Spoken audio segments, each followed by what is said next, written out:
আসসালামু আলাইকুম। সানজু স্যামসন অসাধারণ সেঞ্চুরির সুবাদে ফাইনালে জয়ের দেখা পেল চেন্নাই সুপার কিংস।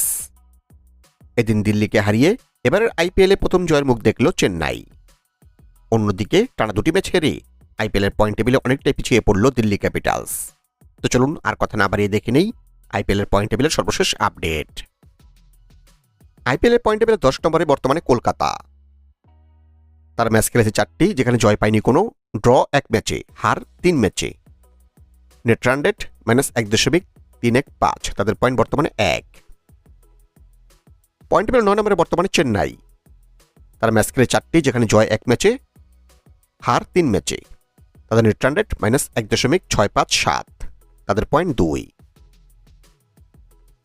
পয়েন্ট টেবিলে 8 নম্বরে মুম্বাই। তারা 3 ম্যাচ খেলে জয় পেয়েছে 1 ম্যাচে, হেরেছে 2 ম্যাচে। তাদের নেট রান রেট -0.715, তাদের পয়েন্ট বর্তমানে 2। পয়েন্ট টেবিল 7 নম্বরে রয়েছে গুজরাট। তারাও ম্যাচ খেলেছে 3টি, যেখানে জয় 1 ম্যাচে, হেরেছে 2 ম্যাচে। তাদের নেট রান রেট -0.270, তাদের পয়েন্ট 2। পয়েন্ট টেবিল 6 নম্বরে রয়েছে হায়দ্রাবাদ। 4 ম্যাচ খেলে ফেললেও তারা জয় পেয়েছে মাত্র 1 ম্যাচে, হেরেছে 3 ম্যাচে।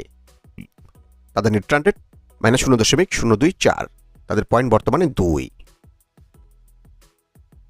পয়েন্ট টেবিলে 5 নম্বরে রয়েছে লখনৌ। তারা ম্যাচ খেলেছে 3টি, যেখানে জয় 2 ম্যাচে, হেরেছে 1 ম্যাচে। তাদের নেট রান রেট -0.359, তাদের পয়েন্ট বর্তমানে 4।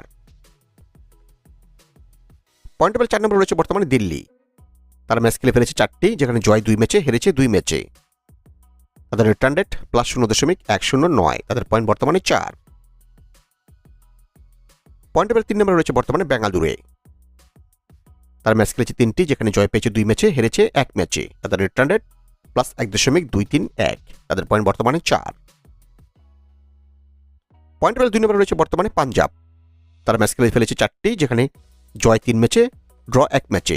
এখন অবশ্য কোনো ম্যাচে হারেনি তারা। তাদের নেট রান রেট +0.720, তাদের পয়েন্ট বর্তমানে 7। এবং পয়েন্ট টেবিলে 1 নম্বরে রয়েছে রাজস্থান। তারা ম্যাচ খেলেছে 4টি, যেখানে জয় 4 ম্যাচেই, হারেনি তারা এখনো কোনো ম্যাচে। তাদের নেট রান রেট +2.055, তাদের পয়েন্ট বর্তমানে 8।